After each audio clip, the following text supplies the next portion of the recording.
right, everyone, welcome back to DG360. This is the official YouTube posting, and we are live on stream. The fam is here. I wanted to really get in depth with this. I don't have a lot of time because I have to pick up my son in under an hour, and this is a little over an hour. But we'll get through as much as we can get through. Maybe we'll make this a two-parter. But, you know, Frontier Development has disappointed me in the past. David Braben has disappointed me in the past. And Erad says it's so funny how they are copying SIG's format. Yeah. And imitation is the sincerest form of flattery. And that's exactly what they're doing. They're actually taking the model of what Cloud Imperium is doing with Star Citizen, and they're going to apply it to Odyssey. Now, they did promise this in their initial Kickstarter many moons ago, that we'd be able to walk around and do the types of things that we can already do in Star Citizen. Some people would say that Elite Dangerous is a much more finished game than Star Citizen. I'm not quite sure in terms of what I want to say.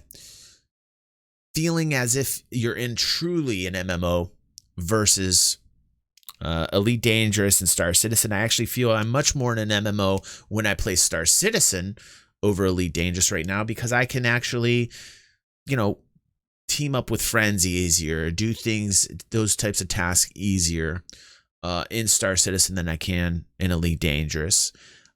But the gameplay in Elite Dangerous is much better put together as far as not having bugs. But I don't necessarily think Elite Dangerous has like the depth that I'm looking for. In the very beginning, like 2014, 2015, when I played Elite Dangerous, it was much more engaging for the PvPer. And I'm a little bit more of a PvPer, so I'm a little bit more biased towards PvP play. And when Engineers came out, the Engineers gameplay that they inserted ruined a lot of the PvP for me, because you had to grind like crazy to get new equipment that gave you the same potential to PvP as you did right off the bat from the older patch, from the older versions. So for me, it was kind of like a downgrade. And then the Thargoids was a cool idea, but I think they didn't implement it correctly. So I'm coming from experience of playing Elite Dangerous and experience of playing Star Citizen. And I want to be fair to Elite Dangerous here. I don't want to appear as if I'm like this Star Citizen fanboy, because I've had my moments with Star Citizen where I've been negative. I've had my moments where I've been positive. I've had my moments where I was negative on Elite Dangerous and it was positive, and back to negative again. This is just a rational line of thinking here. With Elite Dangerous, I personally feel like it's as wide as an ocean and as deep as a puddle when it comes to the gameplay. I've always felt that way. The community goals in Elite Dangerous were a great way of bringing people together, but it didn't really work that way because a lot of people that play Elite Dangerous are really PvEers. It's become more elite and less dangerous. It has become much more of an elite than a dangerous. And that is why I left. And I haven't played it much since. Every once in a while I'll pop back in, I'll play, but there's vast. I love I love that they have so many systems. I think that's great. But I also think because of that game design where they have a 1-to-1 ratio and the systems are so broad and expansive and mind-boggling that it's very difficult to feel as if you're playing with other real people. So when they came out with Odyssey, I thought to myself, will this add depth? Will this give me the depth that I am actually looking for? And they're going to be speaking to David. They're going to be speaking with the lead, the guy behind Frontier Development. So let's watch together and let's see if like Odyssey is going to give us the gameplay. I'm looking for gameplay. I'm looking for something spicy about Odyssey that will draw me back into Elite Dangerous. Because let me tell you, I enjoy Elite Dangerous' flight experience. I really wanted to get you guys the perspective of where I'm coming from before we get into this. Because I want you guys to understand that I do have experience playing Elite Dangerous. That I enjoyed it for 2 years. Created a lot of content for Elite Dangerous. In fact, a lot of content before Star Citizen. So I was really focused on Elite Dangerous many moons ago. So let's check it out and let's see if this is going to bring me back. Let's see if what is intended to be will bring me back in. It was phenomenal. But I don't want to be the only person that talks about it. I have a very, very special guest. You might recognise him, who is going to answer some questions about that. Hello, David. Thank you so much for joining us for this interview and this Discovery Scanner. So I've got a couple of questions for you, and we're just going to start off with, what is the Odyssey expansion to you? It's the start of a new era. It's something the team have been working hard on for quite a while now. It's bringing exploration, combat on foot, atmospheres, planetary development. There are loads. Combat on foot. And you have to ask yourself, what element of gameplay are they going to insert that will give us the combat on foot that we are looking for? Because if it's the current model, it's going to be as empty for combat on foot that it will be in space that it is now. Not in regards to NPCs. Those are always going to be there. The grind quest is always there. But will it give us the PvP confrontations that we're looking for on the ground? Will it? Not quite sure. But that's interesting to hear that they want combat on the ground. I mean, we saw it from the trailer, but I'm not quite sure I believe it. Loads of things in there. And it's fulfilling a promise that I made and have had some comments from people over the years, all the way back to the Kickstarter for Elite Dangerous. And, it's really, really good to see those things coming together and to see the richness it brings to the game. Yeah, exactly. And with that richness, obviously, from the game, it obviously adds a bit of weight to it. So why is Elite Dangerous Odyssey such an important expansion? I think it's getting out on foot. It's been... Because they need to bring people back. Because they lost a lot of people. The amount of logins has been going down and down and down. So they want to bring people back. You almost saw it in Obsidian Ant's view count on Elite Dangerous too. You can look at a lot of Obsidian Ant's view counts. Who's a guy who, excuse me, I respect. I think he does great videos on Elite Dangerous, and his view count has been steadily decreasing because of the amount of interest. And then boom, Odyssey, right? So they need to bring people back. Oh, Erad says that there's been more people than ever playing ED. Well, the info that I got showed that there was a drop. So if you could share that with me, that'd be great. Because the info that I saw showed lower logins of amount of people playing. But if you got the info, I could be incorrect. But I just looked up the info about a week and a half or 2 weeks ago because I was interested in seeing maybe the info is lagging. Maybe I have lagging info. It very well could have picked up since Odyssey, just the announcement of Odyssey. That could be one of the reasons why it's picking up. Probably one of the most requested features we've had, or things that people can see that we can use to extend the game. It's the next logical step in it's already been a great, rich journey, but it's really good to see that. And I think, it's something that I'm very proud that we're doing, and the team has done a good job because there are a lot of challenges in doing this. Yeah, you can tell. I mean, it's like we said, it's so vast, it's massive, it's a lot to move forward, and obviously with that step of coming out and putting your foot down for the first time, how does this transform the player experience? I think the key thing. Let's go look at that real quick. Let's see if we can look this up real quick here. Okay, hold on 1 second, guys. We got a chart here from Erad. Let's check it out. Let's see. There we go. Okay. Interesting data here. Let's see. Yeah, it looks to me like it's been dropping, actually. Look at the end. From September you had 8,600 and now you have 6,600. Okay, yeah. It peaked. It did go up in June. It went up in June to 21,000. But it looks like it's been decreasing since June. But yeah, relatively for the year, Erad's right. If you look at it from 2019 of August, you had 8,600 logins. And then at its peak, you had 15,000 in March of 2020. Then you see like a small trough. Then you see it peak up here in June. I'm not quite sure when the Odyssey announcement was, but that could, no, Odyssey. Why did it go up in June? Was it fleet carriers in June? I'm not quite sure why it went up in June. I think it may be fleet carriers, and then people maybe were disappointed with fleet carriers, as per what Apostle was saying on his comment earlier. But then you do see it drop though down to 6,600 currently now in August. So I'm not quite sure. I would say that I'm incorrect about what I was saying. Well, you know, it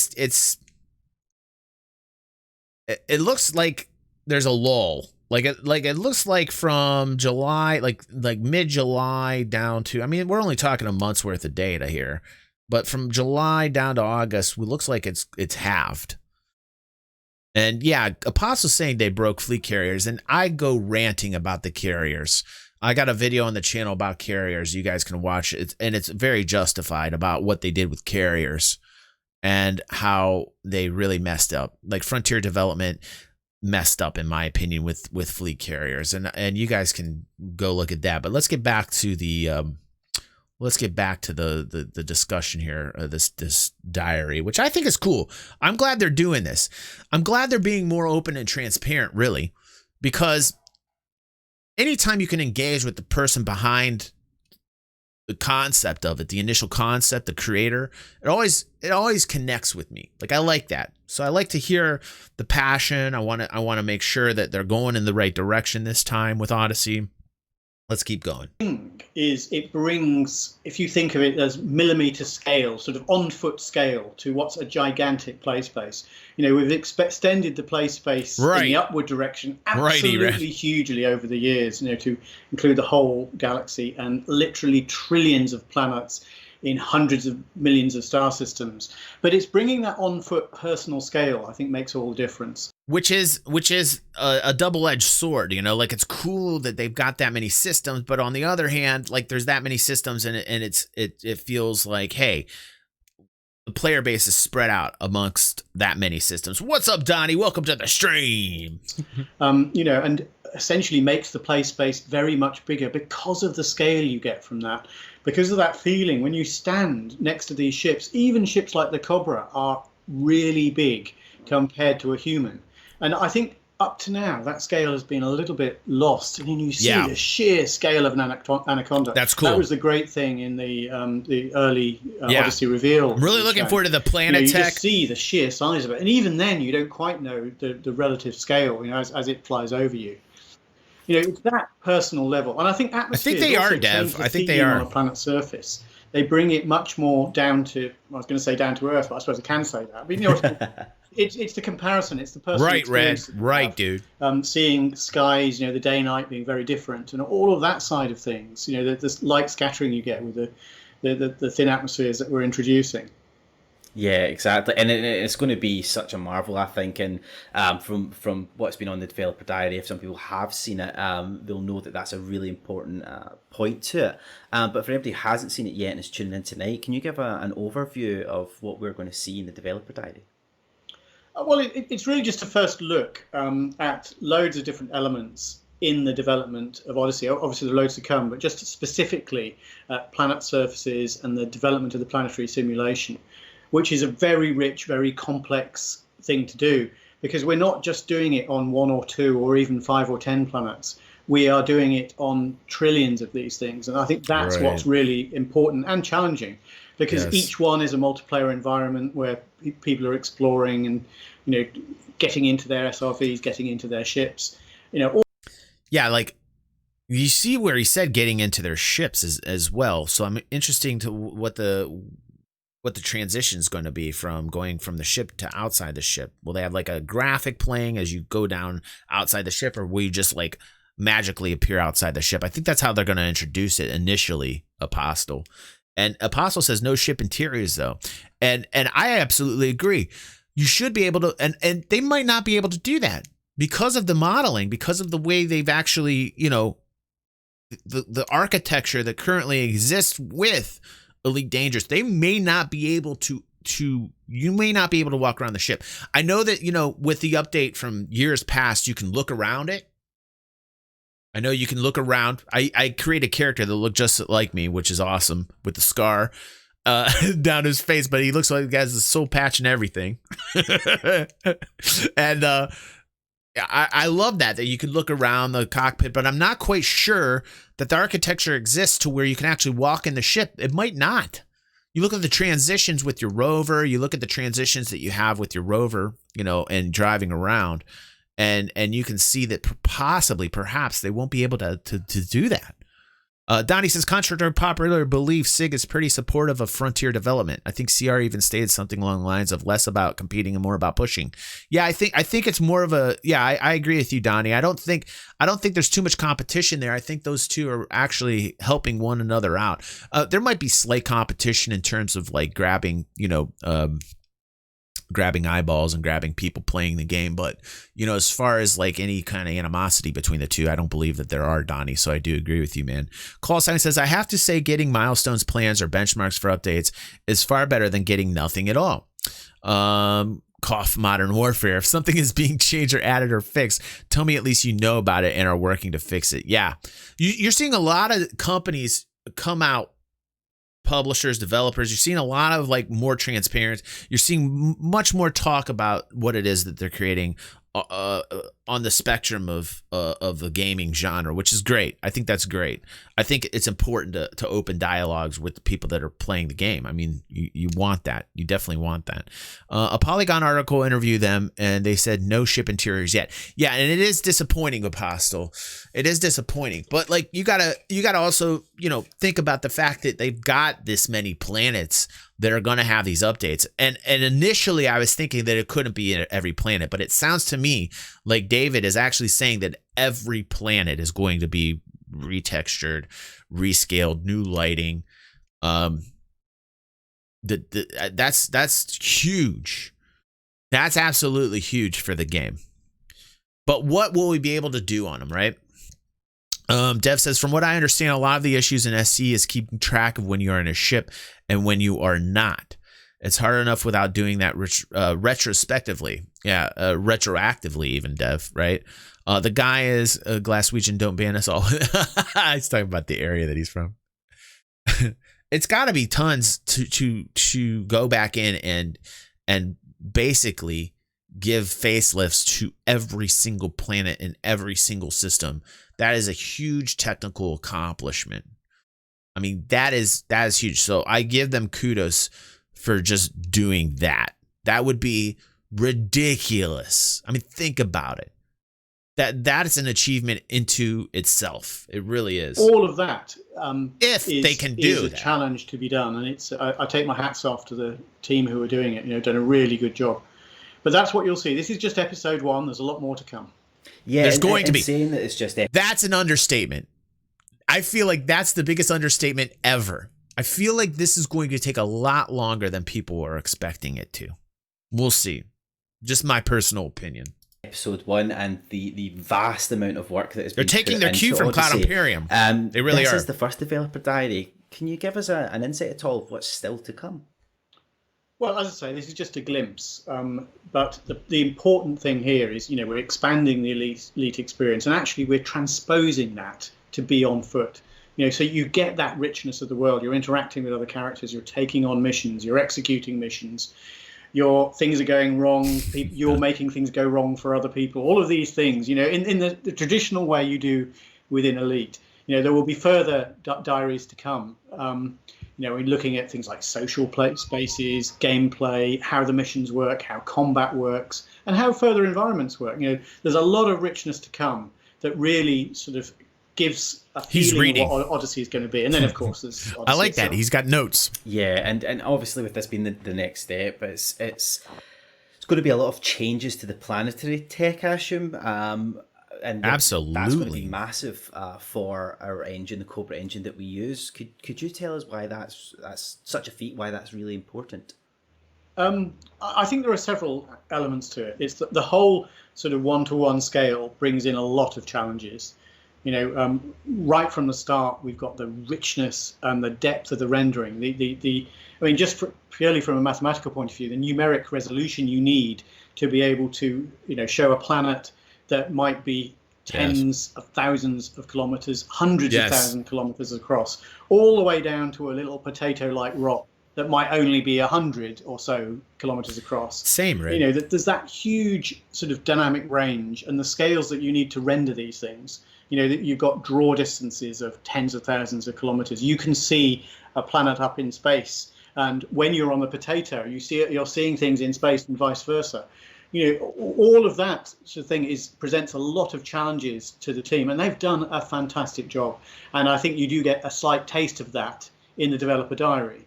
And then as you come to explore it later on, you actually realize some of the challenges that exist there.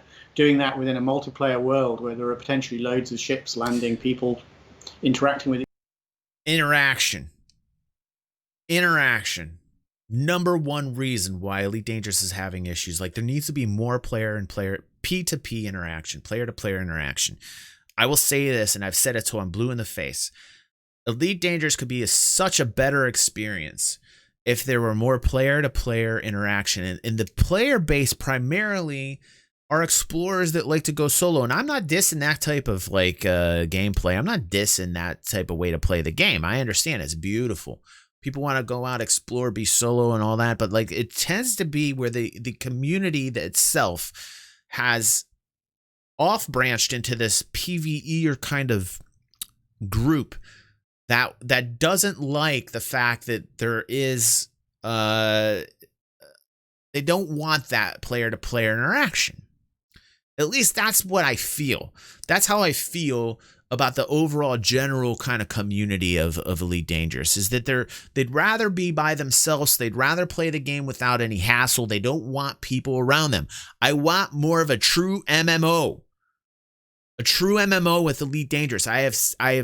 This is the reason that it has turned me off. And David has always supported that voice. When the person in charge of it has supported that solo kind of grind voice, that's why the content comes out with engineers. That's why we see engineers. That's why we see these updates that focus on A to B grind quests for transferring goods that it doesn't have a true economy. It's a spread. It's like a data spreadsheet on supply and demand, in which you do not feel the true economy functioning around you. The community goals, where they show you need to take this to this and that to that, even with rare sightings and in-game special events, where they put in for instance, last year it was, or almost a year ago, where they put in that derelict ship where humans had launched a long time ago, and they just found it. When you find the new ship, I watched this stream. You find the new ship, or it's an old ship that's derelict out there in space, but what Frontier put in that is brand new, you still had to land down on it just like you would any other ship or station. You had to find cargo and you had to bring it back. It was another A to B grind quest, which was not, to me, did not satisfy. It didn't satisfy. Yeah, right. The Gluconda. Right. Exactly, Apostle. So, to me, it still felt empty. You find this derelict ship floating out in space. It was like everybody was looking for it. And then you find it. And what do you got to do? You land on like everything else. You get more text. And then you're like, hey, go here, pick up things and bring it back here. And it was like, really? This is how you're implementing it? It didn't feel like it was well thought out. It just felt like more grind quest. So to me, the community itself sometimes feels like it's more elitist and less dangerous. Like give me an element where there's more community. Give me an element where there's more player-to-player interactions, and then I'll feel like, hey, I want to pick it back up. Each other on all that side. Yes. So it's a big step forward. And then looking at the science side of it, trying to keep it grounded, because of course when you're on the ground, all of the exploration things you'll see later once we start talking more about it. Of what the composition of these things are. Looking at the contrast between the worlds and all the different elements that make that up.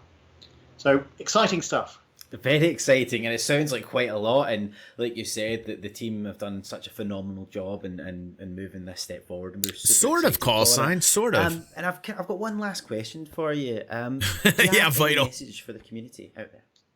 Oh, the community has been great, and it's a big thank you. I mean, the amazing thing, looking at the dates, it's nearly 8 years since the Kickstarter. Isn't that amazing? We've had a lot of the people that I know, I've spoken to at various events, have been right from the beginning with us for the nearly 8 years, possibly even 8 years, even is 8 years if you start, right at the start of when we first started talking about the Kickstarter. That's a hell of a time. It's come a long way. The game is still these types very, of games. very important. And these types of games are going to take a long time to continue to develop. So kudos to the companies behind, like Frontier Development, kudos to Cloud Imperium for taking the idea and continuing to evolve it. Like, I do appreciate that.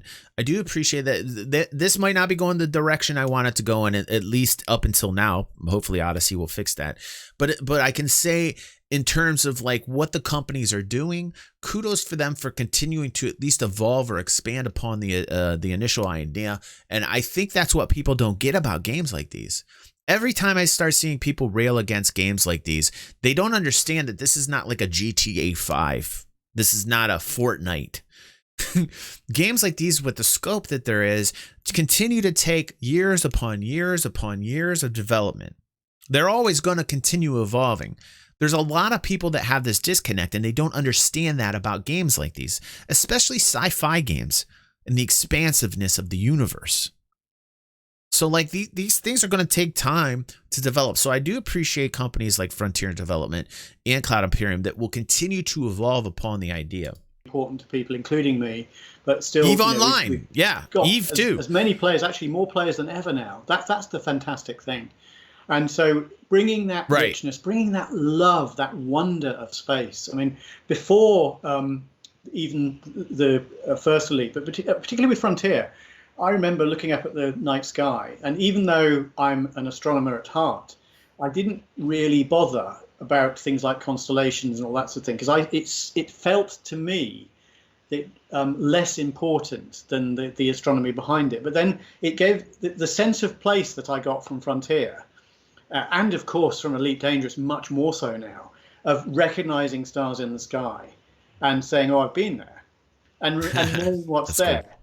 Knowing, oh, that's a binary, oh yes, and there's only planets around one of it, all of those sort of things. The sheer number of that, and the richness and the relationship of those things with our real galaxy, and how, frankly, utterly insignificant the solar system is compared to that.